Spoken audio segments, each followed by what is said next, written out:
નમસ્કાર દોસ્તો, સુપરફાસ્ટ તાજા સમાચારમાં તમારું સ્વાગત છે। દેશ, દુનિયા અને ગુજરાતના તાજા, મોટા અને સૌથી મહત્વપૂર્ણ સમાચાર જાણીએ તે પહેલા તમે ચેનલમાં નવા હોય તો ચેનલને જરૂરથી સબસ્ક્રાઇબ કરીને વિડીયોને લાઇક કરી દેજો।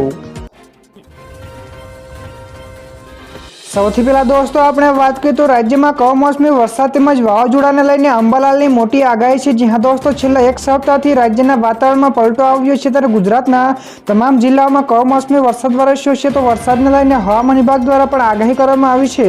તો હવામાન નિષ્ણાત અંબાલાલ પટેલે પણ ગુજરાતમાં કમોસમી વરસાદ તેમજ વાવાઝોડાને લઈને મોટી આગાહી કરી છે। તો અંબાલાલ પટેલની આગાહી અનુસાર હજુ પણ પ્રી મોન્સૂન એક્ટિવિટી યથાવત રહેશે। તો ઉત્તર ગુજરાત, બનાસકાંઠા, સાબરકાંઠામાં વરસાદની શક્યતા છે। તો 10 મે એટલે કે આજે છૂટાછવાયા વરસાદની શક્યતા છે।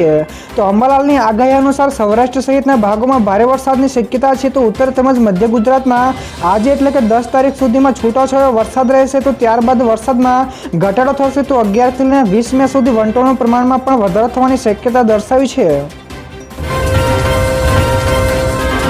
તો દોસ્તો, બીજા સૌથી મોટા સમાચાર સામે આવ્યા છે। દેશના વાતાવરણમાં આવશે પલટો, તો હીટવેવ અને ભારે વરસાદ તેમજ વાવાઝોડાને લઈને મોટી આગાહી છે। તો ભારતીય હવામાન વિભાગ એટલે કે IMD દ્વારા આપવામાં આવેલી માહિતી અનુસાર દેશના ઘણા બધા વિસ્તારોમાં હીટવેવની એલર્ટ જારી કરવામાં આવ્યું છે। તો ઘણા બધા વિસ્તારો એવા છે જ્યાં મુશળધાર વરસાદની પણ માહિતી આપવામાં આવી છે।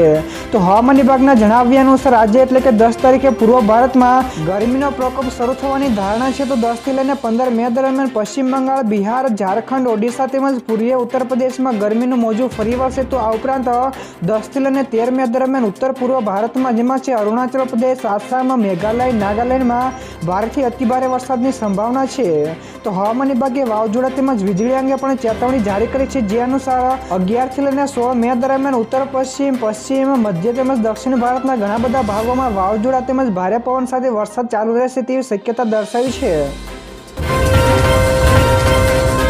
તો દોસ્તો, ત્યાર પછી આગળ વધુ એક સૌથી મોટા સમાચાર, પાકિસ્તાન ઉપર ત્રણેય બાજુ જમીન, આકાશ અને પાણીથી પ્રહારો। જી હા દોસ્તો, પાકિસ્તાનના હુમલાનો જવાબ આપતા ગઈકાલે રાત્રે ભારતે તબાહી મચાવી છે। તો ભારતે પાકિસ્તાન ઉપર જમીન, આકાશ અને પાણી એમ ત્રણેય તરફથી તબાહી મચાવી છે।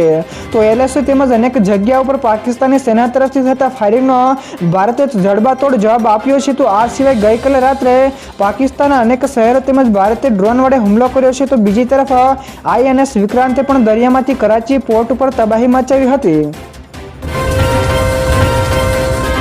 તો દોસ્તો, બીજા સૌથી અગત્યના સમાચાર સામે આવ્યા છે। પાકિસ્તાને માંગી લોન તો દુનિયાને કરી અપીલ। જી હા દોસ્તો, ભારતની જવાબી કાર્યવાહી બાદ પાકિસ્તાને આર્થિક રીતે ઘૂંટણિયા પડી ગયું છે। તો પાકિસ્તાને સ્વીકાર્યું છે કે ભારતીય હુમલામાં તેમને ભારે નુકસાન થયું છે।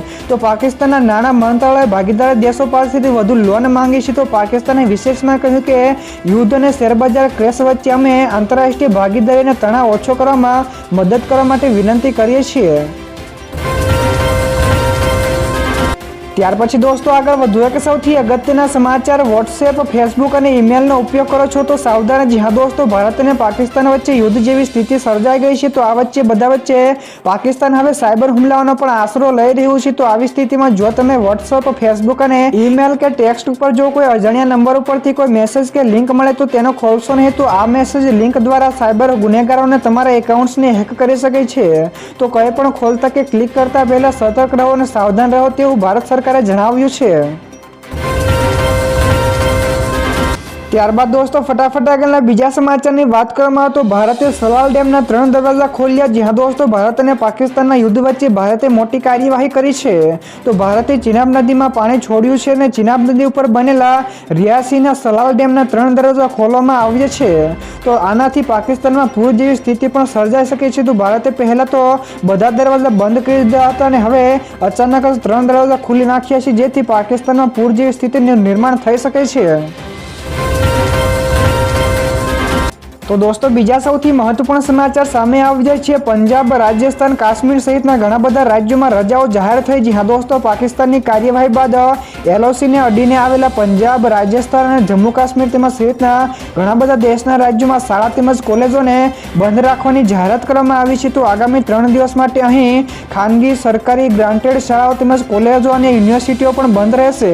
તો પાકિસ્તાનની સરહદે આવેલા રાજ્યો ઉપરાંત પશ્ચિમ બંગાળ, પંચકુલા અને ચંદીગઢમાં પણ શાળા કોલેજોમાં રજા જાહેર કરી દેવામાં આવી છે। તો દોસ્તો ત્યાર પછી આગળ વધુ એક સૌથી મહત્વપૂર્ણ સમાચાર, પાકિસ્તાનનો છેલ્લો શ્વાસ. તો પાકિસ્તાનનો આજે છેલ્લો દિવસ, જ્યાં દોસ્તો ઓપરેશન સિંદૂર હેઠળ ભારતે બીજો મોટો ફટકો મારીને મિસાઇલથી એટેક કરીને પાકિસ્તાનની લાહોર સ્થિત એર ડિફેન્સ સિસ્ટમને તબાહ કરી નાખી છે.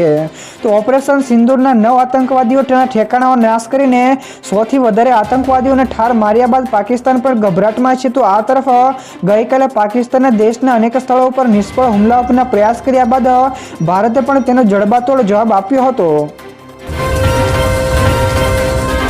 ત્યાર પછી દોસ્તો આ સિવાયના બીજા સમાચારની ઝડપથી વાત કરવામાં આવે તો ખેડૂતોના હાથમાં આવેલો કોળિયો છીનવાયો. જ્યાં દોસ્તો રાજ્યના ઘણા બધા જિલ્લા તેમજ અમરેલી જિલ્લાના ગ્રામીણ વિસ્તારોમાં વરસેલા કમોસમી વરસાદે ખેડૂતોને રોવડાવ્યા છે. તો સાવરકુંડલા, રાજુલા, ધારી તેમજ લીલિયા પંથકના ખેડૂતોએ ડુંગળીનું વાવેતર કર્યું હતું અને પાક ઉત્પન્ન કરીને થેલી ભરી રાખ્યા હતા. પરંતુ અચાનક જ પડેલા વરસાદથી ડુંગળી પલળી જવાના કારણે લાખો રૂપિયાનું નુકસાન સર્જાય છે. તો વરસાદના કારણે ખેડૂતોના હાથમાં આવેલો પાક કોળિયો છીનવાઈ ગયો હોય તેવું દુઃખ અને પરિસ્થિતિ ઊભી થઈ છે. તો દોસ્તો બીજા સૌથી મોટા સમાચાર સામે આવ્યા છે. રાજ્ય સરકારનો મોટો નિર્ણય. તો રાજ્ય સરકારે મોટો નિર્ણય કર્યો છે, જેમાં સુઆયોજિત વિકાસ સાથે અર્નિંગ વેલ, લિવિંગ વેલનો ધ્યેય સાકાર કરવા નગરો અને મહાનગરોમાં 2204.85 કરોડ રૂપિયાના કામોને મંજૂરી આપવામાં આવી છે. તો આ અંતર્ગત મુખ્યમંત્રી શહેરી સડક યોજના માટે પણ ₹597.73 કરોડ, આંતરમાળખાકીય વિકાસના કામો માટે ₹1399.73 કરોડ તેમજ આઉટર ગ્રોથ એરિયાના ડેવલપમેન્ટ માટે ₹170.08 કરોડ મંજૂર કરવામાં આવ્યા છે. તો સુદા એટલે કે SUDA માટે પણ ₹11.62 કરોડના કામોની અનુમતિ અપાઈ છે. તો દોસ્તો ત્યાર પછી આગળ વધુ એક સૌથી મોટા સમાચાર, પરેશ ગોસ્વામીની મોટી આગાહી, કહ્યું કે આજે પણ ભારે વરસાદની શક્યતા છે. જી હા દોસ્તો, ગુજરાતમાં મેઘરાજા મે મહિનામાં પણ ચોમાસાની સિઝનનો અનુભવ કરાવી રહ્યા છે. તો આની વચ્ચે હવામાન નિષ્ણાત પરેશ ગોસ્વામીએ પણ જણાવ્યું છે કે રાજ્યમાં આજે પણ ભારે વરસાદ પડશે, જે મે મહિનાના આ ઇતિહાસનો સૌથી વધારે વરસાદ રહેશે. તો ગુજરાત ઉપરથી સાયક્લોનિક સર્ક્યુલેશન પસાર થઈ રહ્યું છે, જે આજે પસાર થશે. તો આ સાયક્લોનિક સર્ક્યુલેશનના કારણે આજે પણ ગાજવીજ સાથે ભારે વરસાદ વરસશે. તો દોસ્તો બીજા સૌથી અગત્યના સમાચાર સામે આવ્યા છે. ભારતની જવાબી કાર્યવાહીથી પાકિસ્તાન ફફડી ગયું. જ્યાં દોસ્તો ભારતીય સેના પાકિસ્તાન સામે સતત જવાબી કાર્યવાહી કરી રહી છે. તો ભારતે પાકિસ્તાનમાં કોટલી અને તટપ્પાની વિસ્તારોમાં 3 થી 4 બંકરો તોડી પાડ્યા છે. તો આ ઉપરાંત ઘણી જગ્યાઓ પર બંકરો પણ ઉડાવી દેવામાં આવ્યા છે. તો બંકરોને ઉડાવી દેવાનો વિડીયો પણ સોશિયલ મીડિયામાં સામે આવ્યો છે. ત્યાર પછી દોસ્તો આગળ વધુ એક સૌથી અગત્યના સમાચાર, રાજ્યના તમામ સરકારી અધિકારીઓ તેમજ કર્મચારીઓની રજા રદ થઈ. જ્યાં દોસ્તો તમામ સરકારી અધિકારીઓ અને કર્મચારીઓની રજાઓ તાત્કાલિક ધોરણે રદ કરી દેવામાં આવી છે. તો આદેશ અનુસાર board, corporation, panchayat, municipal corporation અને સ્વાયત્ત અને ગ્રાન્ટેડના એડ સંસ્થાઓના અધિકારીઓ અને કર્મચારીઓની તમામ પ્રકારની રજાઓને તાત્કાલિક રદ કરવામાં આવી છે. તો રાજ્યના સીએમ ભૂપેન્દ્ર પટેલે ટ્વિટર ઉપર માહિતી આપી છે. ત્યારબાદ દોસ્તો ફટાફટ આગળના બીજા સમાચારની વાત કરવામાં તો ભારત અને પાકિસ્તાનના તણાવ વચ્ચે સીએની પરીક્ષા મોકૂફ રખાઈ. જ્યાં દોસ્તો ICAIના બોર્ડ દ્વારા સીએની વિવિધ પરીક્ષાઓ દેશભરમાં લેવામાં આવતી હોય છે. તો તાજેતરમાં જ બોર્ડ દ્વારા સીએ ફાઇનલ, ઇન્ટરમીડિયેટ અને PCQની પરીક્ષાનું આયોજન કર્યું હતું. જોકે તાજેતરમાં જ ભારત અને દુશ્મન દેશ પાકિસ્તાન વચ્ચે તણાવભર્યા સંબંધો ચાલી રહ્યા છે, જેને પગલે આ પરીક્ષા મોકૂફ રાખવાનો નિર્ણય લેવામાં આવ્યો છે, જે અંગે તાજેતરમાં જ જાહેરાત કરવામાં આવી છે. તો દોસ્તો બીજા સૌથી મહત્વપૂર્ણ સમાચાર સામે આવ્યા છે. પાકિસ્તાનનું કાયરતાપૂર્ણ કૃત્ય. જ્યાં દોસ્તો પાકિસ્તાને લશ્કરી થાણાઓને નિશાને બનાવવાનો પ્રયાસ કર્યો છે. તો આ સિવાય 36 જેટલા સ્થળોએ 300 થી લઈને 400 ડ્રોન મોકલવામાં આવ્યા હતા. તો જ્યારે ભારતીય સેનાએ આમાંના ઘણા બધા ડ્રોનને તોડી પાડ્યા છે. તો આ ટર્નિશ ડ્રોન હતા. તો ભારતે પણ પાકિસ્તાનની રડાર સિસ્ટમનો નાશ કર્યો છે. તો આ સિવાય પાકિસ્તાને પોતાનું હવાઈ ક્ષેત્ર પણ બંધ નથી કર્યું, જેનાથી પાકિસ્તાની નાગરિક વિમાનનો ઉપયોગ ઢાલ તરીકે કરી રહ્યું છે.